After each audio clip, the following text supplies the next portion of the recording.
Hello and welcome to Warp Factor Unknown, the podcast where we delve into the world of Star Trek for an unpredictable rewatch and discussion. I'm your host Dan, and joining me today is a guest co-host and acting ensign, Emma. Hello. Am I supposed to say hello? Am I supposed to say anything? You can say whatever you like, Emma. Okay, I'm going to say yeah. Yep. Hello is good. Yeah. So today's episode of Warp Factor Unknown is going to be a bonus episode. A couple of reasons for that. First of all, unfortunately, our regular co-host Tom can't be here, and also because of that, we haven't got an episode of Star Trek lined up to watch, so we're going to do things a little bit differently today. We'll start off, we'll have a chat with our guest co-host Emma, and then we'll do an episode selection. We'll take a break in the middle of the podcast after we've chosen an episode, and then we'll come back after we've all watched it and have a chat. Before we do the episode selection, Emma, let's have a little chat with you first. Okay. Could you just talk to us for a few minutes about yourself, about you and Star Trek, maybe what you like about Star Trek or don't like about Star Trek, how you've got into the series, what you've seen, haven't seen? Well, I have to admit, I know very little about Star Trek, so I haven't really got much of an opinion. So I have seen the Chris Pine films. They're called the Kelvin timeline films. Okay, there, those ones. Yeah. I don't know any about No, that's fine. Jargon. So I've seen the films of him, so they were probably something my first introduction to Star Trek, but mainly my sort of knowledge, or has been very little knowledge I have, has come from just hanging out with you, Tom, and Mads, and it's just stuff then you're discussing it, and it's just from through almost osmosis. We're just sort of nerding out about whatever or grumbling and about I'm just something. there in the room, just not knowing what's going on. Yeah. And I feel probably most friendship groups, when you got such a shared interest like that, there's always one person who's a bit doesn't know what's going on. So I have seen, I think, the first couple of seasons of Below Decks. Lower Decks. Yep. Sorry. The cartoon, yep. Yeah, the cartoon one. I think I've seen the first series of that one with Picard. The newer one. The new one, so that's Star Trek Picard. Picard, yeah, yep. Star Trek Picard. That was quite a few years ago now, and it was okay, but let's just say I never watched the other series, so yeah. And then I think I once had a discussion with you and Mads about what's a good series to get into, and you recommended, is it Voyager, the one with Captain Janeway? Yes, we did. Yeah, it's a good intro show, I think. I've only seen sort of the first series of that, but again, that was a few years ago, and I think I made the mistake of watching maybe too much in a too short span of time, and sort of burnt myself out a bit. But apart from that's all I've really seen. Remember, a few years ago, back when the pandemic was happening, we did a Star Trek. We attempted to do. Maybe only had a few sessions of it where we did a role play and D&D style game, and for some reason, I ended up being the captain. Yeah, I think everyone else wanted to be, I don't know, not take charge. No, and it seems everybody else, because in the group who had much more knowledge of Star Trek than me, were I want to be the scientist, I want to be this, whatever role, because they have better knowledge, and it was yes, somebody needs to be the captain, and I ended up being it, which was interesting, because it's I was being the captain but having no idea about what the prime directive was, and the chaos that ensued from not understanding key Star Trek fundamental rules. Stuff, yeah. And I think the captain ended up being court-martialed in the end. Yeah, they did. I remember that. Yeah. In hindsight, we probably should have made somebody else captain. Yeah. Oh well, we live and learn. And that was an RPG where I was too stingy to go and buy. There is an official Star Trek tabletop RPG, and I was too stingy to go buy the book, and just kind of. I got some PDFs of the character sheets and just kind of made up my own kind of RPG, and it it was good fun. It was fun, but I think do it again. We'll definitely try and get the official rule set. Yeah, well, we're doing it over Discord as well, and I think at that point we were just because also we couldn't actually see each other in person. It was just it's such good to do something social with what we got, what online resources we have. Yeah, so I remember it being fun. It just it was definitely fun. Definitely fun. don't think quite had the outcome you expected to have. Well, I don't really know what outcome I wanted, really, No. but I just wanted to do some more stuff with Star Trek, and yeah, that was it. Yeah. But yeah, So- I'm glad you actually came along and did that. Like, it's not something that you'd think that a non-Star Trek fan would be up to, but fair play. Because Jacob was part of it as well, and he was a bit like, he "Are you was. sure, Captain, you want to be doing that?" Like, and I'm a bit like, "We must save all the people when we're not supposed to save all the people." I can't remember what role Jacob played, I but think he was some sort of ambassador. I looked, because there's a Discord site still up. I did look the other day to just to remind myself who did everybody play. Because I can totally see Jacob being the kind of person who would really like being the captain. Oh well, maybe we'll try again one day. So I guess the real question I have for you is, for someone who is, I think it's fair to say, not a Star Trek fan. No. Why are you here today on this podcast? Why did you want to come on to Warp Factor Unknown and talk to me about Star Trek for an hour or so? I think it's sort of trying to gain a better understanding of why you guys love it so much. I don't think we could tell you. I don't know why. And I think just to get a bit more knowledge around sort of the background stuff, because it's something that, from hanging out from you guys, it's been in the peripheral, if that's the right word. It's a pretty big part of our lives, I'd say. Yeah. It sort of frequently comes up in discussions, and we do have other similar interests. We're both very into Lord of the Rings, and that sort of stuff. So I think it'd be a good opportunity to learn maybe a bit more about the series themselves, what went into it. Because we seem to be quite knowledgeable about background stuff. Oh man, you say that. Doing this podcast, I've learned how little I actually do know and can remember. Yeah. Name of episodes? Haven't a clue. Can't tell you. Well, this is a good learning opportunity. Yeah, for both of us. Yeah. Yeah. And I think it's just having the opportunity of watching something with somebody who knows what's actually the lore and the background, and did this actually does this series, this episode actually work with the rest of them? Oh, so you would like to hear me nerd out about Star Trek? Okay, yeah, I'm sure I can do that. But also, I think maybe sometimes having a perspective of somebody who hasn't got a clue what's going on might also be useful. Yeah, but somebody who does enjoy TV, enjoys sci-fi, fantasy, you can sort of bring that. Sure, you might love this get Star Trek, but actually, it's really badly written TV. Maybe you could. That'd be quite a nice perspective to bring. I think also sometimes be was this an episode to somebody easy for somebody who doesn't know what's going on to watch? That's a very good point, yeah. There's always as we did, we tried to get you to watch Voyager because that's a great intro show to watch. And it's always that kind of discussion, what episodes do you show someone when they first get into the series, and what don't you show them? I showed introduction to show Jacob some Star Trek, The Next Generation. I showed him an episode, my favourite episode, called Darmok, and he hated it. And he still hates it. But it's one of the fan favourites of the series. It's such a shame that he doesn't love it, and I can't help but feel a bit responsible for that. And maybe if he'd watched it in his own time, he would have liked it. But just because I suggested it, I'm not too sure why. Well, so you maybe think you bigged it up a bit too much. I think so. I think expectations were too high. I think that might be a little bit of it. Yeah, I don't know. Maybe we'll get that one. That's a good episode. It's one of my favourites. I think maybe also sometimes things have to come at the right point in somebody's life, because you always hear about stories about people who had a book or TV series, they hated it, but then years later they rediscovered it and actually loved it. Which I think you said you watched series 1 of Picard, and I think one of the problems with Picard is that it relies quite heavily on nostalgia, especially the last series. It brings back the old ship and some of the old characters and crew, and if you haven't got that sort of connection with those things, maybe you don't get as much out of it as some of the older Star Trek fans would. So now we need to select an episode of Star Trek for Emma to watch, and then for us to have a little chat about. Emma, obviously you haven't seen that much of Star Trek. Is there anything you would like to watch or not watch? Would you prefer to watch a show that you have seen before, maybe a little bit of Voyager, maybe something a bit later, or would you like to see a show that you have no knowledge of and no context of? In terms of stuff I've seen before, it's probably been a good 5 years since I've watched Voyager, so the chances of me actually remembering are quite slim. To be fair, I'm probably pretty open. Jacob kept going on about the Tribbles.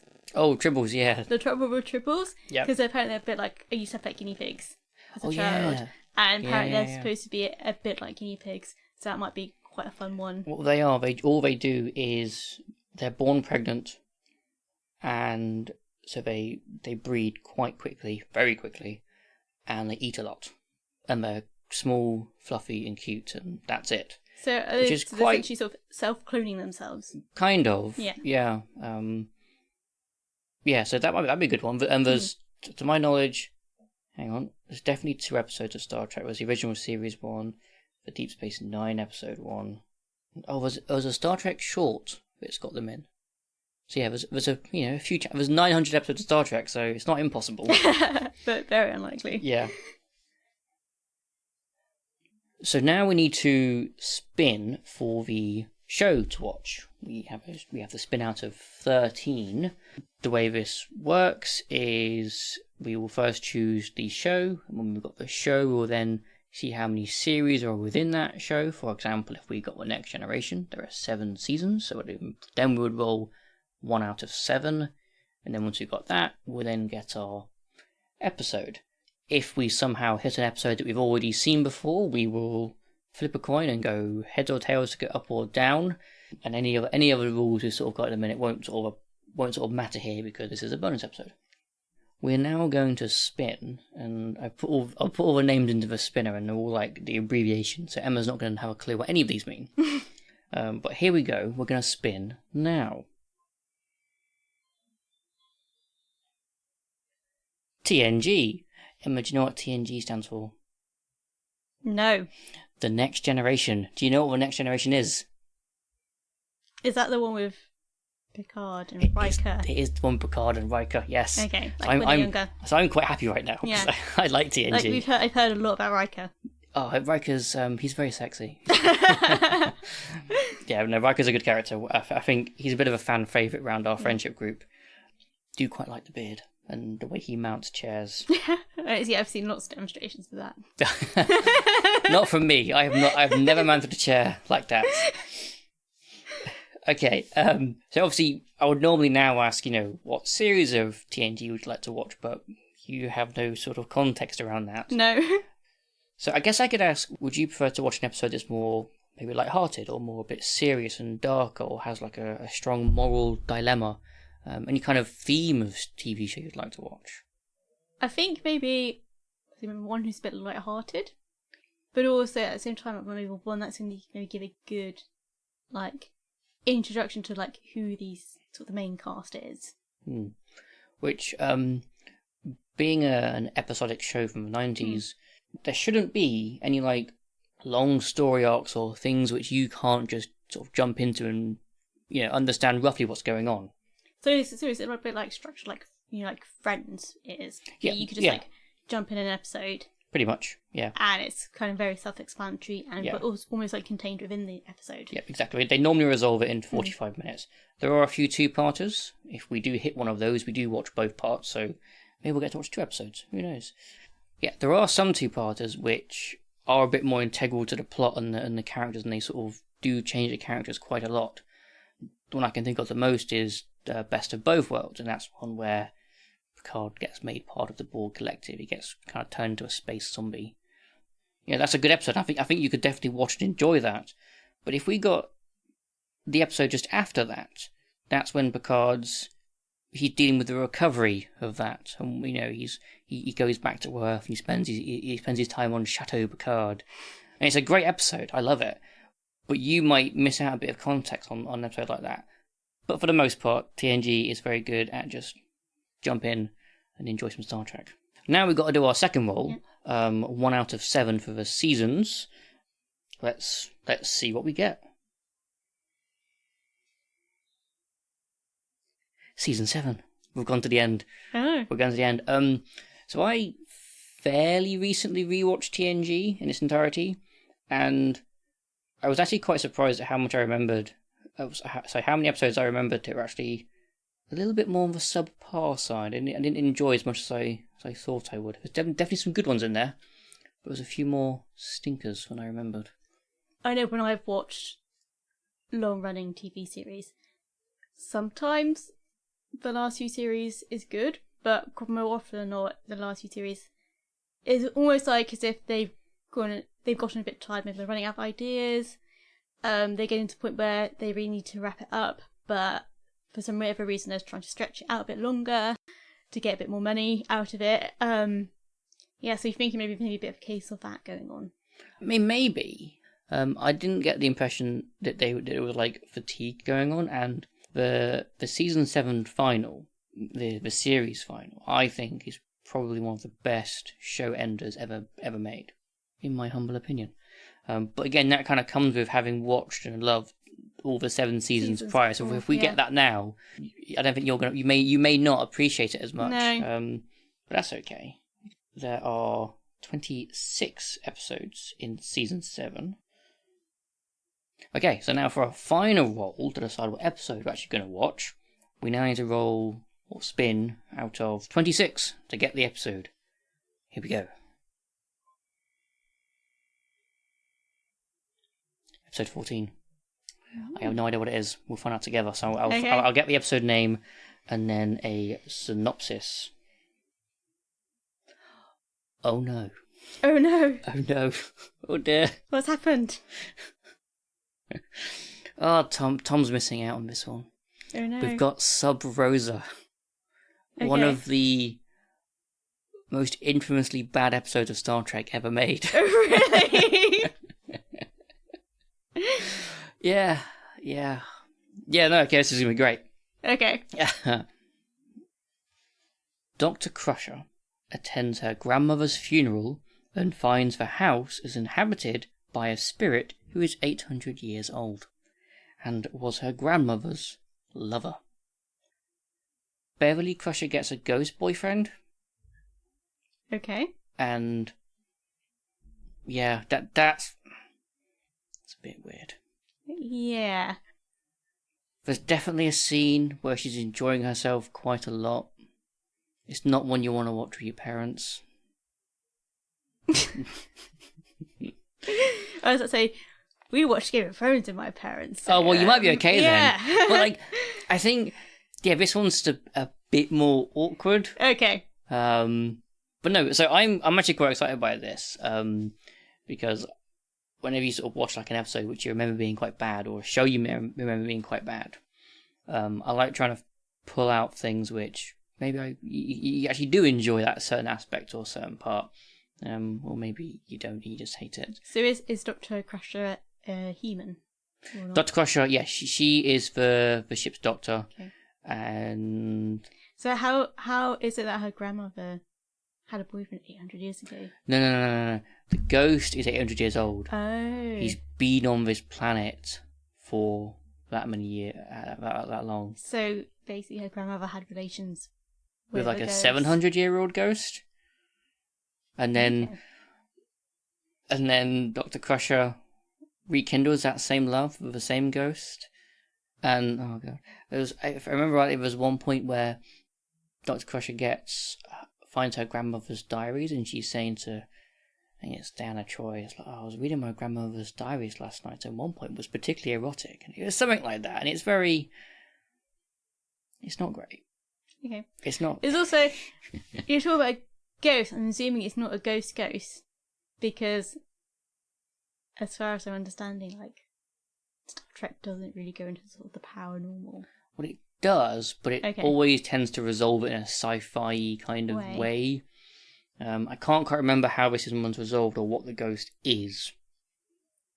Yeah, I think the entity is actually very old. We'll have to find out.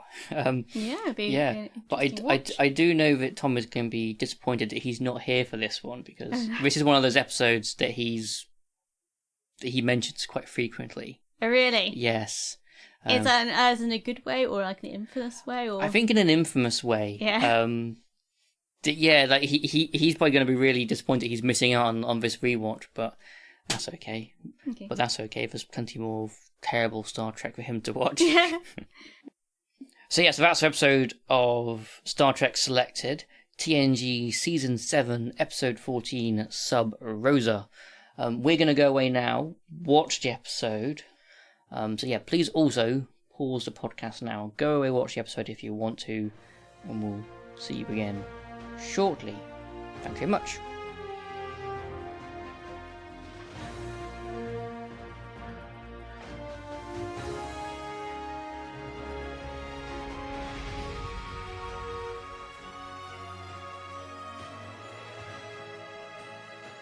Hello everybody, we are back. We have gone away and we watched our episode of TNG, Sub Rosa, and we're here now with our thoughts and notes. Emma, I know when in the first half of this podcast you were saying how you kind of wanted to do this because, you know, Star Trek's a big part of like your friends and our lives. I don't think this may have been the best episode for you to sort of jump in on in Star Trek as a whole, but here we are. I think you were probably right there. That was, something. Yeah, definitely is. I always found it was even with the bad episodes, there's always things I found that I can pull out, and I do quite like talking about. And this one's no different. I still found a few things which I actually quite enjoyed to think about.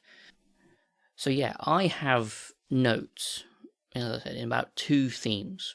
One about Ronan and Crusher and their relationship, and then the one's about the colony and the weather control B plot.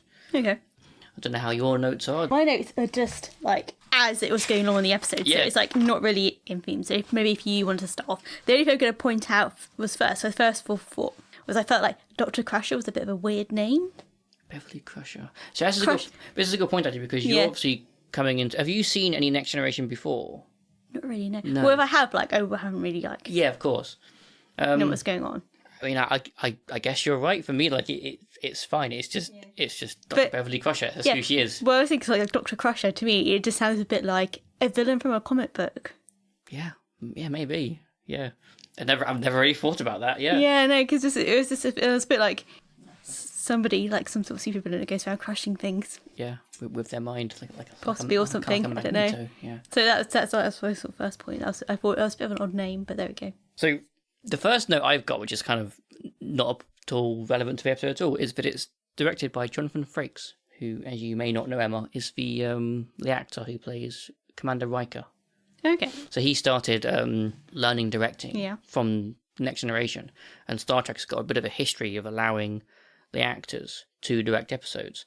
I think Jonathan Frakes is probably the best example of that. He still regularly directs to this day. He's probably got more directing credits under his belt than he has acting credits. So probably explain why that character wasn't actually in that episode. That's exactly it. He has one little scene. Yeah, exactly that. But it's always nice to see, when you see his name come up. And when you watch some of the newer Star Treks, like Discovery or Strange New Worlds or something, occasionally there he is, William Frakes. Love it every time. Would you rather us talk sort of generally about the love side of his story or the planet colony side of his story? I think we're going to do it in 2 halves, 2 chunks, I reckon. Should we start off with the colony side? Fine, yeah, cool. Yeah. This is actually, spoilers, the bit I enjoyed more. Oh, really? So I had some questions about the colony. Yeah. I thought it was actually quite interesting. First of all, why make a whole colony? So I'm assuming the entire planet, or at least a good portion of the planet, like Scotland. I'm like, well, are there others? Is there an Australian-themed one? Does Starfleet and Earth have little theme parks dotted around the galaxy? I like the idea of an Australian one. I like the idea that they bought kangaroos and they're just sort of bouncing about in space and transporting kangaroos on starships. I quite like. I think that's quite a. I think there was an episode in that do a prequel Star Trek of them first settling the galaxy, and this ship's got to transport some kangaroos in their cargo hold. I think there's a story there. Maybe a Lower Decks kind of episode. Possibly. I feel like there might be some ethical issues there. Also that. Because I know Australia's really quite tight on what you can export into it because of things like disease risks and pest risks. So there could be that whole drama of you introduce something from Earth and it completely utterly destroys the ecosystem of your new the governor planet. mentions that this planet was terraformed, meaning that the assumption is that it was a barren world that had no life, and it was then made to be able to support life. So the assumption is there was nothing there before, and they made it into something. So is that why they got all the weather stations and stuff? Yeah, because they have to control everything. But yeah, and kind of on that same kind of theme, he mentions that they bought stones from Scotland, Edinburgh and Glasgow, to the colony. I was like, why? I was like, can't they just replicate them perfectly, like an exact replica of that thing? Yeah, because they were talking about cornerstones. So cornerstones are, I might be completely wrong here, but my understanding is it's the first stone you lay when you're putting up a building. I think that's correct, yeah. Yeah. And they're talking about, like, well, did they just mine them from those nearby towns? Or have they been going around, like, dismantling Edinburgh and Glasgow to get the stones? Have they stole other cornerstones? Like, that stones. One there, yeah. Yeah. We'll just dismantle Edinburgh Crafts, it'll be fine. Yeah. Make stones. I completely agree. It's I think there's something that asking, like, why is that important to do that? I mean, I kind of get it. Like, I mean, you have a professional history and heritage, so like there's something about having the physical, tangible objects to look at and interact with. I understand that. It's probably that. It's like having that like physical connection between sort of their homeland to their sort of new place. I sort of went on to like a bit of a journey with that. I was like, how authentic does this made up town or colony need to be? Did they bring along plants and animals and other fauna? What about topography? Did they mould the landscape to look like the Highlands and the Lowlands? Is it an exact replica of Scotland, or is it just inspired by? Yeah, because also it's interesting, like, how much do they do that? Because I remember they were talking about deserts in the south. Exactly. There aren't any deserts in the UK. No. So did they only, like, change a bit around where the villages, around where the settlers are living, or did they do, like, a good proportion of it? I then got thinking about the weather control system, and obviously it breaks and it sort of starts creating storms where there shouldn't be storms. I was thinking, does the weather control system, does that schedule storms and rain? Does the weather control system allow for rain and other, in quotes, bad weather to disrupt normal life? So we assume that they grow their own food on this planet. Does the system allow to have floods and washout and destroy crops? Or does it not allow that? How often do storms happen? Are they set in stone or are they random? Like, there's a 50% chance of a storm within this time period in autumn, for example. Or is it like, no, on the 25th of September, there's always a storm. That's like storm day. Yeah, it's interesting because did mention, we'd never have rain this time of year, like in summer. And then he was saying, like, about, we've got a caber toss tomorrow. Yeah. Like, it better not rain sort of thing. And this is why it comes into, like, the whole, it's maybe they seem to be living a really idealistic version of Scotland, not an actual what it's really like. Because whilst we don't live in Scotland, we do live in Britain. Yeah. And we have a lot of rain in summer. Yeah, we do. We've just had a very wet summer. Yeah. And Scotland definitely gets more rain than the part of Britain we live in. Yeah, definitely. So it is that kind of like, definitely, I was starting to get the impression that they're probably not living the authentic Scottish experience. It's a very idealistic. I agree. However, that just got me thinking, so I don't know the answer to this question. Have they installed weather control systems on Earth? And if they haven't, why wouldn't they? I reckon probably fix climate change. Exactly, it'd fix climate change. But like, it would also make, around Earth, it would make traditionally places which are hard to farm in or hard to live in, make them more accessible. Because we can only assume I don't know what the population of Earth is in the Star Trek world. I assume it's more than it is now. But you'll still need rain in summer, though, if you're... yeah, but it could control, like, the farmers need this exact amount of rain. And, like, how direct... Like, maybe they could make it rain just on one field. That'd be cool. Yeah, there's a lot to think about. And I had one more, like, about the weather. I was like, can they make it so it's always a white Christmas? Like, snows every... Oh, that'd be fun. Well, that'd be cool. Like, for, like, 1 week in December, they, like, have it snow. Yeah. I like the idea of that. So nobody's, like, everybody's got their shopping done beforehand. And exactly. Yeah. It's not negative. But I'll say, if they were, like, true Scots people, they would have still done the cable tossed in the rain. Of course they would. No, that wouldn't be any issue. They wouldn't have cancelled it. No, definitely not. They would still be throwing those trees. Which I wonder if they're replicated take cabers or just if they're growing the trees locally. Definitely replicate them. I have one more sort of note, which is, I guess, a bit inconsequential, not sort of the main story. In the grandmother's house, so Felicia's house, it doesn't appear to have any technology. It's an old cottage. And I was very curious. I had a look, and I couldn't even see any light bulbs. She had oil lanterns, and they might have been electric, but I was like, this is not like an 800-year cottage in Scotland. This is fairly new. Where's the light bulbs? Where's the replicators? You say that. I noticed on the table next to the door, it looked like they had some sort of small computer screen. Ah, did you? And then there was something like, you only, I think, caught a glimpse of it. Like, I was like, in one of the corners, it looked like there was some sort of panel thing on the wall.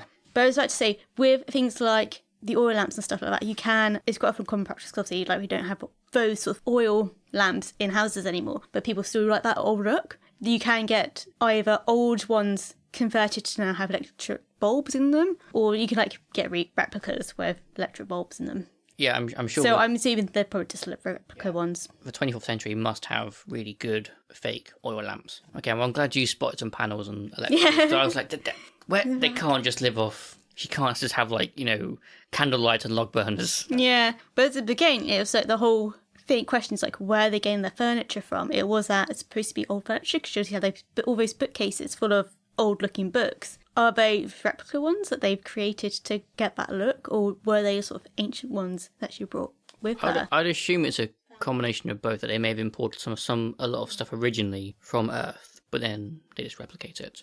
Though even by the time they were making this colony, the ones they bought from Earth might still have been replicated. They might not have been, you know, handmade or factory made. Because it's definitely like the furniture and stuff looked too new to be like original stuff from the time period they're trying to recreate. Yeah, definitely. But then like the whole colony is like a fake theme. It's like a Disney World. Yeah, it's definitely, I think that's the thing, it's definitely, you had the feeling of that idolised old Scotland feel, and it's actually not at all what the time periods they're trying to recreate people would have really lived like. Scotland's more than just old buildings and cool scenery. They also have, you know where's the sports stadiums and the shops and the high street and where's the kebab shop, you know, all that sort of stuff that's you sort of traditionally find in Britain, which isn't just old stone. We are more than old stone. Okay, yeah, that was all I sort of had on like the colony and the weather control system. I thought it was quite interesting actually, especially the whole thing around, you know, like how much they schedule the weather. I'd like to know more about that. But I don't think we ever will. It's not really exciting that Star Trek's going to tackle that kind of stuff anymore. No, yeah, it's definitely that, so it's sort of an interesting thing to think about, like, what will it take to actually colonise a planet, what are the ethics around making it like Earth, or like having like the animals, whatever, plant life, what we would want to have, and like, yeah, it's an interesting thought. Within the world of Star Trek, the second original series movie, so The Wrath of Khan, one of the whole big plot devices around that is around terraforming planets. And they use something called I forget what it's called. Not gene seed. Generation. I don't know. Don't hate me, people. I forget what it's called. They have a device which terraforms planets immediately. And they talk about a little bit about how they have to select a planet which has absolutely no life. And I think they were studying it for weeks, months, years before they even terraformed it to make sure that it was completely barren. Because if they activate this device on a planet that has got life, it will destroy everything that's already there. And they don't want that. So in the world of Star Trek, they have spoken about that a little bit. But I assume there are other ways to terraform as well.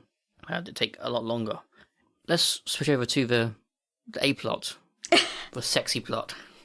I kind of like Ronan as like the actor, and he's good looking. He's quite sexy with that hair. It's quite a striking style of hair with his like facial features. He looks good. There's no way around it. It's a good looking man.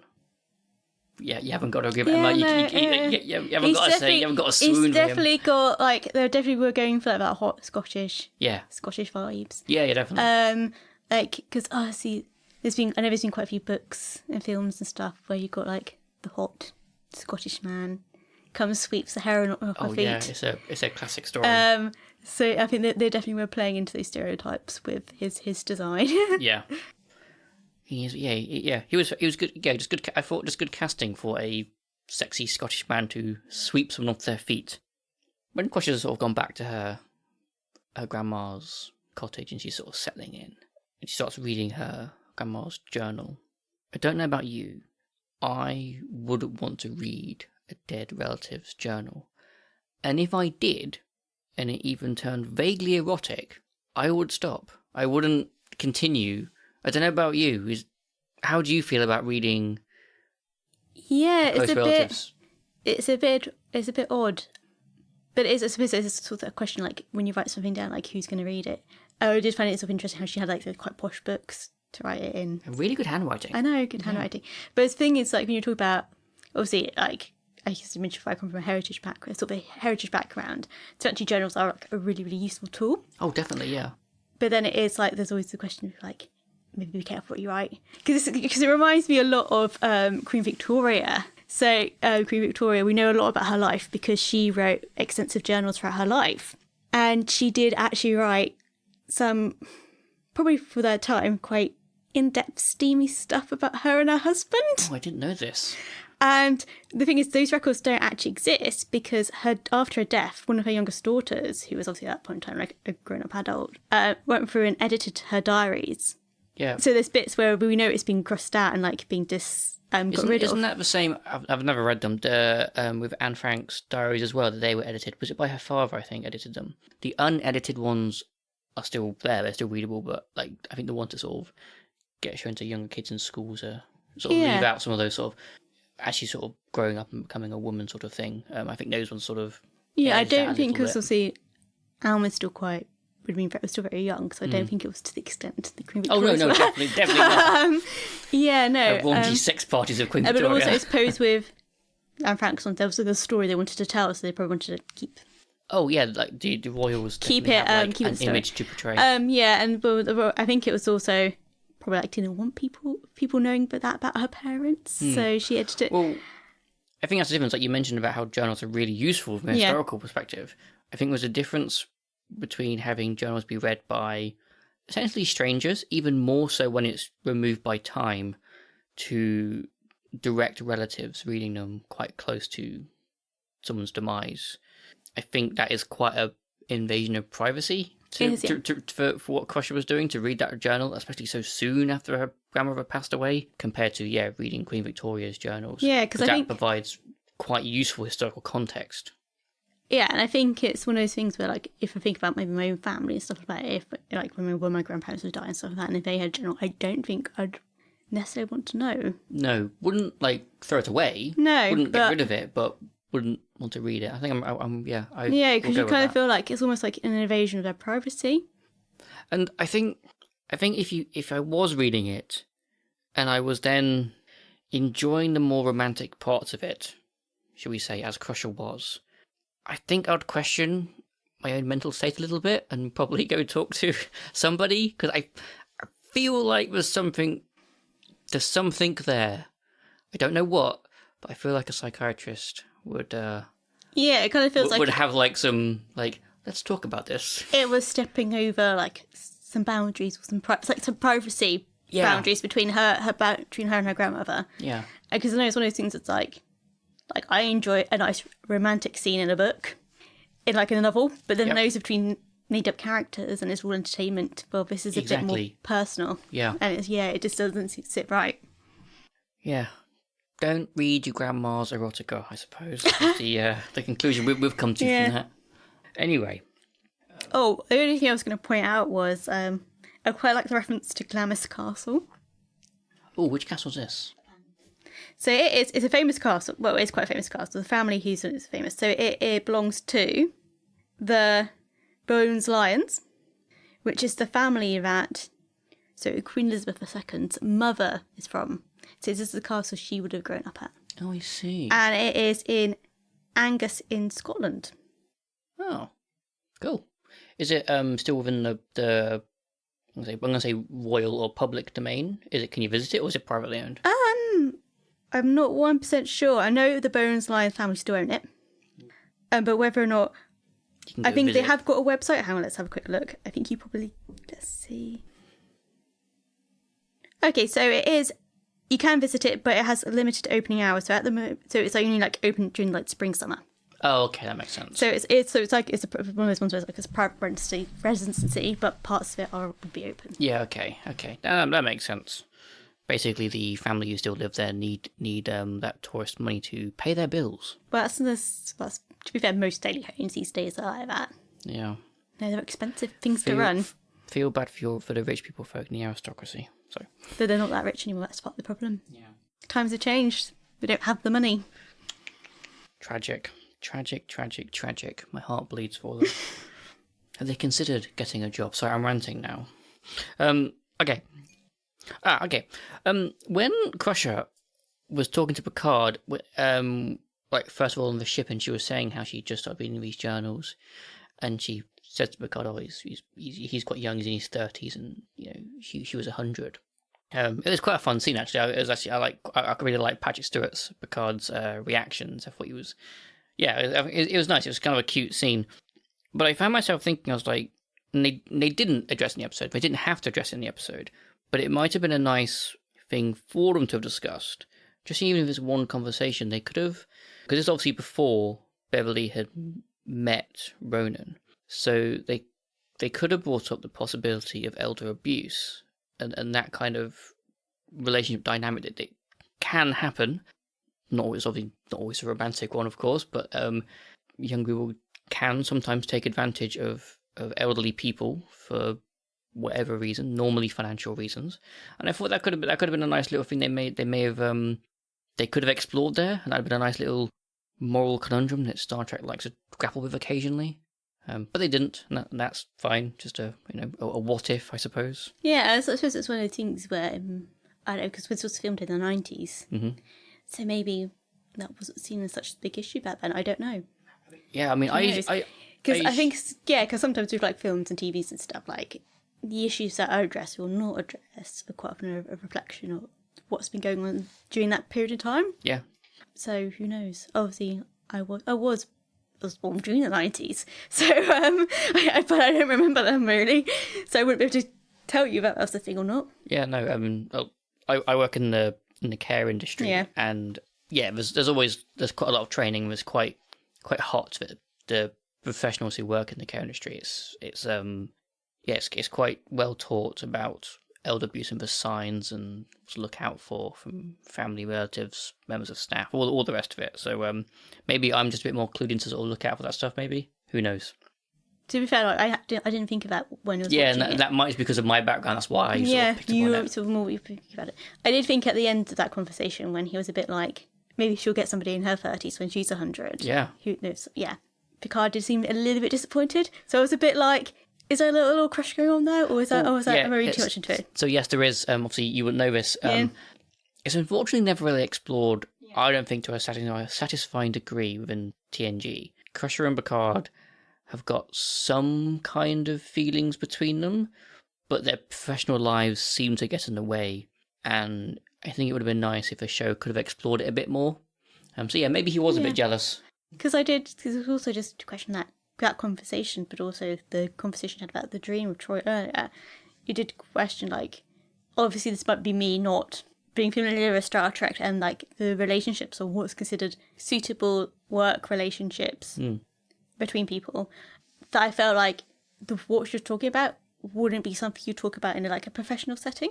No, yeah. So Picard and Crusher they are very close. They are friends. You may have picked up that Crusher calls Picard Jean-Luc a lot. She calls it. It's very familiar. She doesn't call him Picard. Like Riker, it's always Picard or Captain.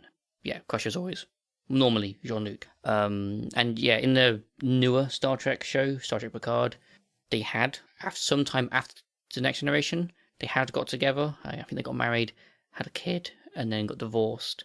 One of the series of Picard is all about that child and stuff, and which I think means that they had a child like quite late in life. I don't know, definitely above 50, probably 60 or 70s. People live longer in the 24th century, Emma. I think 120, 130 is very achievable, like for most people. So they would sort of extend reproductive ages and stuff. I think so. So I think it'd be kind of like a couple like today having a child, late 40s, early 50s maybe. It's maybe a little bit unusual, but not impossible. But yeah, so they have history. Okay, let's keep with. God, these are more sort of like quick, snappy things I sort of picked up on as the episode was going through. When Ronan first takes corporeal form with Crusher, he's like, I can't do it for long, you must go light the candle. During that part, I couldn't help but think, I was like, he can't take corporeal form for long. Just enough time for sexy times. That's it. He just gets like 5 minutes, 10 minutes, and he's gone. Just enough. Charlie He also Schwartz. seemed to be like constantly touching her in corporeal form, so I don't know if that's any part Yeah, of I it. kind of got the impression that was him, like, transferring or, like, influencing her, that plasmary anaphasic thing. Because like the way he was like sort of put his hand on her Yeah, face and and she stuff really leaned into it. and but also it's very possessive, and it's a bit like, ooh, Again, don't like that kind of like abusive relationship a little bit is... Yeah, it's like, oh no. Yeah. Don't like that. Definitely using her. That's not how to woo Emma, folks. Or anybody. No. Don't touch people without permission, people. It's one of those things, it's a bit like if somebody's like, yeah, touching you, like, you probably run. Yeah. And like when she first comes into the house and like it's filled with flowers, run. Yeah. Like that is not a romantic gesture. That is creepy as. Especially if the door's locked. Yeah. And you're the one with the key. Yeah. I think in certain rom-coms, like that can happen and that's fine, but in this instance, no. Run away. When Beverly gets back on, when she gets onto the Enterprise she goes to collect the candle for Ronan. Well, he's gonna meet her there. He's gonna whip up the energy beam thing. I really like how when she's in the quarters on her own, how she's acting. She's really anxious and quite distressed and sort of waiting for him to come. And I really liked her acting. It was really good.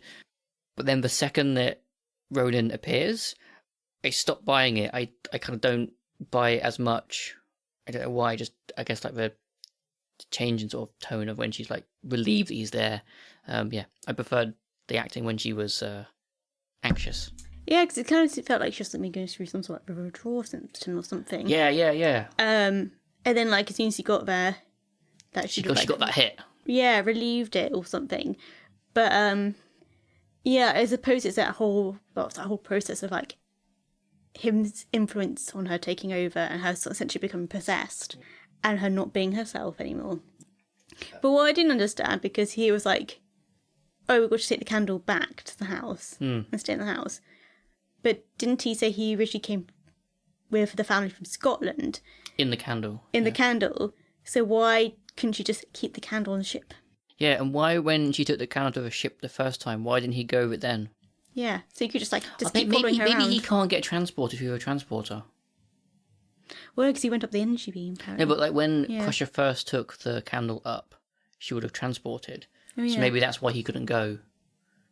Who knows? Who knows? But it was a bit of like, why does she have to now leave and stay on the planet?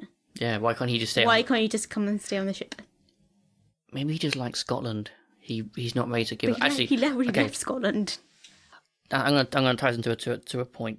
As an entity, as a creature, as a being, he's actually kind of important. He's 800 years old.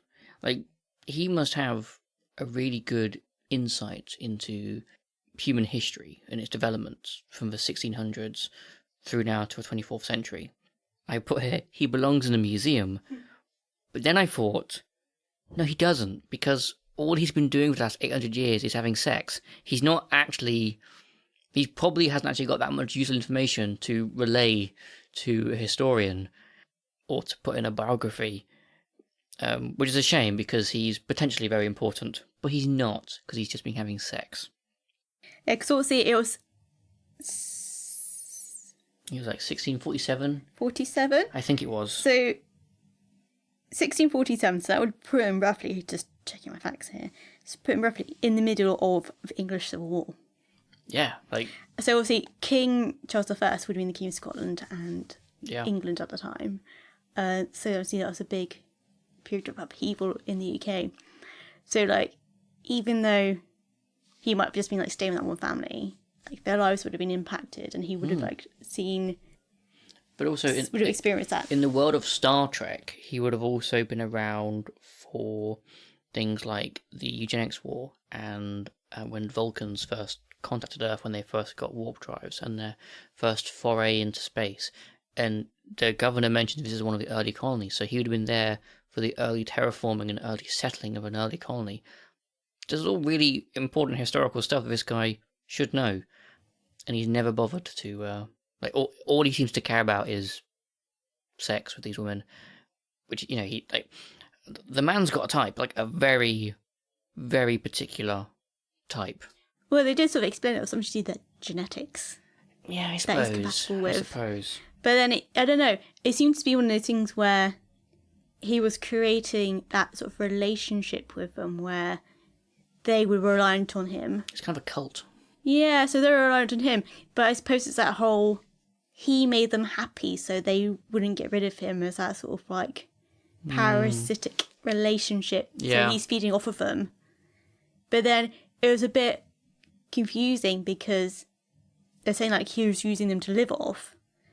But then it didn't seem to be shortening their lives or having any negative effect on them because her grandmother was like over 100. Yeah, well, and Kosha mentions that, Beverly mentions that at the end. She was like, for all he did make her happy. Yeah. And it's kind of a weird one. It's that, yes, he was quite parasitic or almost kind of like a cult leader. Yeah.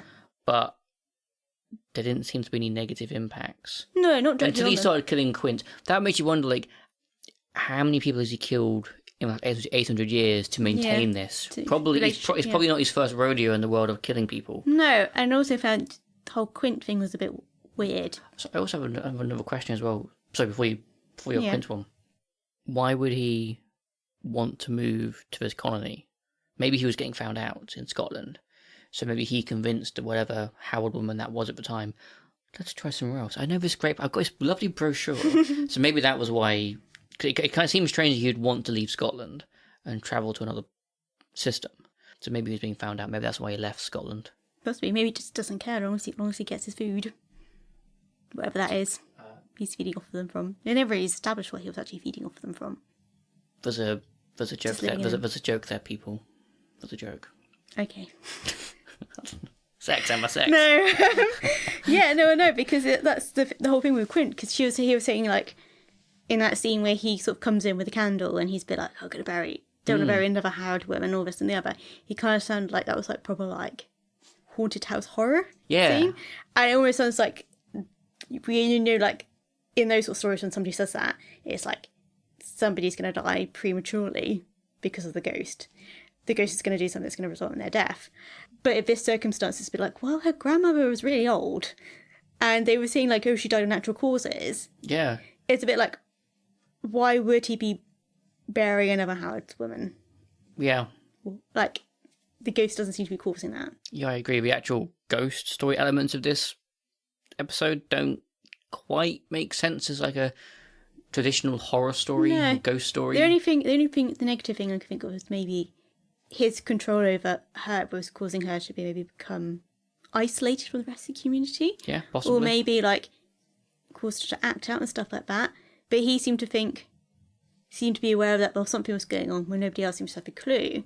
And when I was like Beverly, it sounds like she grew up in that house. So Roland must have been there the whole time.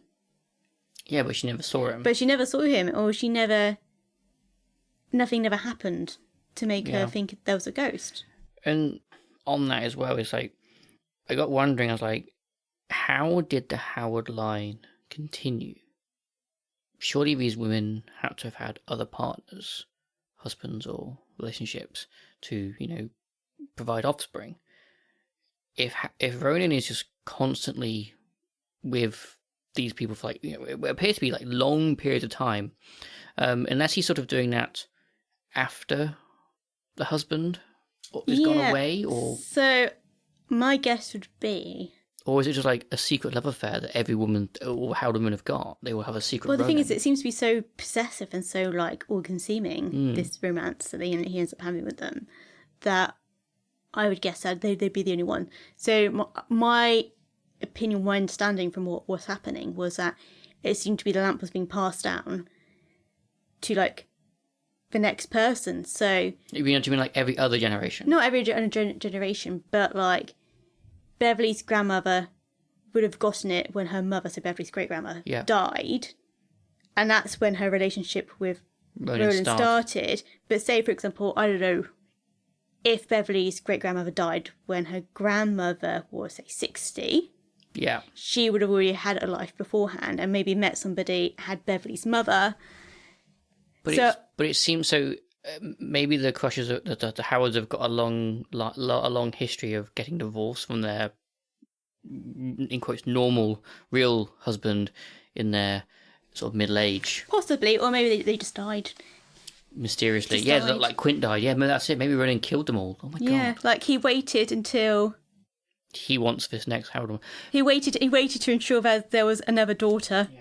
But it's also in the creepy line, and then in the sense killed off that the husband. like, he would have seen these, like his next partner, potentially, as a baby, as a child, and I feel like there's something weird there. Yeah, like, definitely. To sort of see this as like one day my child. You're like, yeah, it's a bit weird.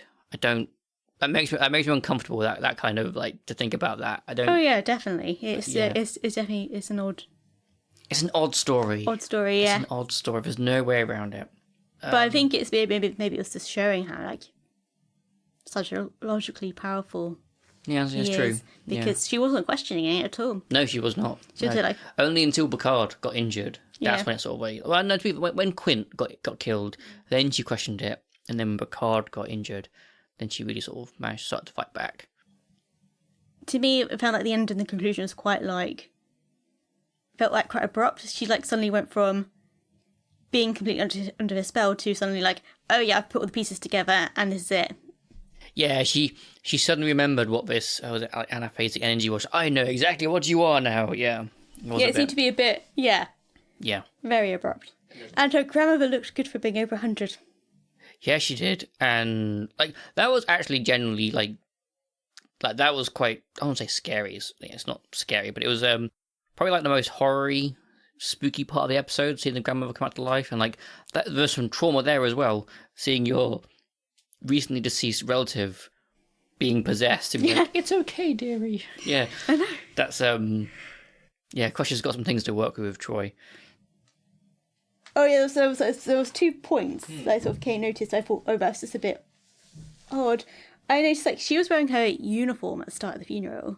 Yes. But then, as far as I know, her grandmother wasn't part of Starfleet, and why would Picard and Troy be there? Because did they not actually know her or not? It felt a bit random. But both Picard and Troy are close friends with Crusher, so yeah, sort of in terms of Star Trek, they're the closest thing she's got to family that we see. There is also her son, Wesley Crusher, but he's not here at this point. He's somewhere else. As for the uniforms, I don't know. Maybe it's Starfleet tradition that you're allowed to wear your dress uniform or your smart uniform, sort of, for any sort of official engagement or anything like that. I don't know. Maybe traditions change, so maybe like the traditions about wearing quasi-military uniform is different in the 24th century. Okay. And also the other thing, but the whole eye colour thing. Yeah, I had that as well. Like, can you just change your eye colour or like anything? Yeah, and like it seemed very casual and very quick about the cosmetic surgery. Oh, it's kind of fine. Like, I just wanted to do it. I just felt like a change, like as quick as you might change your hair colour, like a box dye. Yeah, that's what it kind of felt like. You just like, oh, I feel like I've been blonde today. Well, I feel like having green eyes. Cosmetic surgery in Star Trek is actually very easy. Like there's many episodes where characters have to infiltrate the Klingon homeworld or something, and they just like dress up as Klingons and they pass perfectly as being Klingons or Romulans or whatever aliens they need to be. And it's like, just go see the doctor for half an hour and he can surgically alter you to be whatever you want to be. It's easy to do, but I also was quite struck by the kind of like the casualness that Picard sort of like, oh, that's you've changed your eye colour. But definitely also their whole relationship at that point, because he was coming off very much as the jealous like boyfriend. That what you were talking about earlier, does that make a bit more sense? Like why he might be reacting in the way he was reacting. But also the other thing, what was that, the caretaker guy? Quint, yeah. When he died, they were a bit like, oh, he's dead. Classic TV. It was, It was like, oh, he's dead. If that had been Geordie or Picard, like, oh my god, we can save him in the entire episode. It would be like, are you not going to try to perform CPR or like call what the equivalent of an ambulance in that Star Trek? Like, you're just going to be like, oh, he's dead. And like, Data didn't even use a tricorder of a little scanner thing to check. You just do his pulse, and you're like, the scanner thing's better. It can tell you much more than your pulse reading can. Actually, the first time we watched because we've seen the episode twice now. The first time I watched it, I was very, very confused in that scene because I think they'd gone from the starship into the weather control station. Control. I either missed it or hadn't realised it actually changed location. Yeah. So I was a bit like, how on earth did he get on the ship? Oh, yeah. Because that was before they were on the ship. And also, that's just a bit weird because he's like, just like there, like, and they're just doing stuff and they just turn around and be like, what are you doing? And be like, how did he get past you? Or was he there the whole time? You just didn't notice. And also, just like, how did he gain entrance into that building in the first place? Surely it has a locked door or a key code or... Yeah, you feel like something like that. There'd be like specially trained technicians or something. No, I think the 24th century is quite lax in that kind of things. It they let the computers and the robots do things for them. I think they're potentially a bit lazy in that sense. So, like, perfect for the AI to take over then? Yes. Yeah. Is the computer sentient? Probably. Okay, so now we need to wrap up this podcast, this episode. So, Emma, as you know, we do a little review and recap of how we thought of the episode and give it an IMDb rating. So, would you like to go first? So for the rating, I want to maybe go for a 4. Ooh, a 4. Ooh. And any justification for that? Any sort of reasons? I just felt like it was a bit... It felt like it was a really odd episode. Like, and like some of the stuff, it was just like... You kind of felt like there was quite a few plot holes and stuff like that in it. And I think if it was like I didn't know anything about Star Trek at all when I saw that episode, I probably wouldn't want to watch anymore. Yeah. It was a bit of a definitely a strange episode. Yeah, I completely agree. It's not what I'd call good TV. The only part of the episode that I kind of really liked was that whole idea about the colony and the weather control system. I quite liked the little thoughts I could go on that journey. I quite enjoyed that. But yeah, the overall story with Crusher and the ghost stuff and the reading of the journal and it was just it's a bit awkward, a bit stilted, and I was thinking, I was like, this was season 7 of Star Trek, the last season of TNG. If this had been season 1, probably wouldn't have been that bad. It might give it a bit more of a pass, but this is towards the end, and this is the best the writers can do with this character. This character's better than this. Like, Dr. Crusher, she could do more, she's better. There's I think a bit of a disservice to her character to give her this kind of episode this late in the show. Yeah, I think that's probably a good point because obviously me not really seeing much before, like I have very preconceptions of this character. Yeah.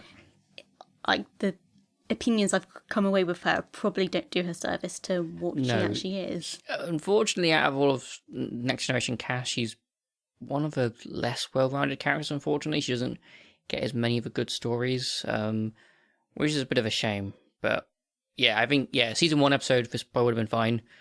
Yeah, season 7, not so much. So with all that being said, I was going to give the episode a 4.7. So a tad higher, but not that much higher. Let's try and find out what it actually got. The Next Generation, season 7, episode 14, Sub Rosa, gets a 4.8 on IMDb. So yeah, pretty low. I don't know what the lowest rated episode of Star Trek is ever. I suspect this is one of the lowest ones. Definitely top 10 lowest, I guess. Yeah. Emma, I'm sorry this is the episode of Next Generation you got. I promise you the show is actually brilliant and really, really good show. Will there be some sort of, like, people could add comments? What, to possibly, to the podcast? Yeah, hopefully. That would depend depending on where it gets... Because maybe a viewer suggestion is they write in the comments what... If they were to introduce Star Trek to somebody, what episode would they think would be a good starting point? Put it out to the listeners. Maybe there might be some common ones that come up. And do you know also, this might be someone's favourite episode. Someone might love this. Possibly. This might be their jam. Whoever you are, I'm going to say you're a bit of a weird person, but you do you. Well, I suppose if they enjoy it and... Well, that's it. If you enjoy it, fill your boots. Go crazy. So, Emma, thank you for coming on this podcast and on this journey with us. Yeah. Hopefully we'll come back and have you again if you want to come back and watch more Star Trek. I promise you. That will be good. If you came back, the episode we get can't be any worse than this. It'll probably be a good one. Obviously, also when we get the lowest rated IBM one, that would be... Yeah. That'd be something. But yeah, anyway, thank you for listening to Warp Factor Unknown. I've been your host, Dan, and I've been joined today by our guest co-host, Emma. Today we talked about the episode from The Next Generation, Season 7, Episode 14, Sub Rosa. Please join us again next time for another deep dive into the Star Trek universe as we discuss another random episode. Until then, thank you for your continued support. If you would like to contact us, please email us at warpfactorunknown@outlook.com. That again is warpfactorunknown@outlook.com. The music we use for our podcast is by Jeff Harvey, and you can find more of his work on pixabay.com.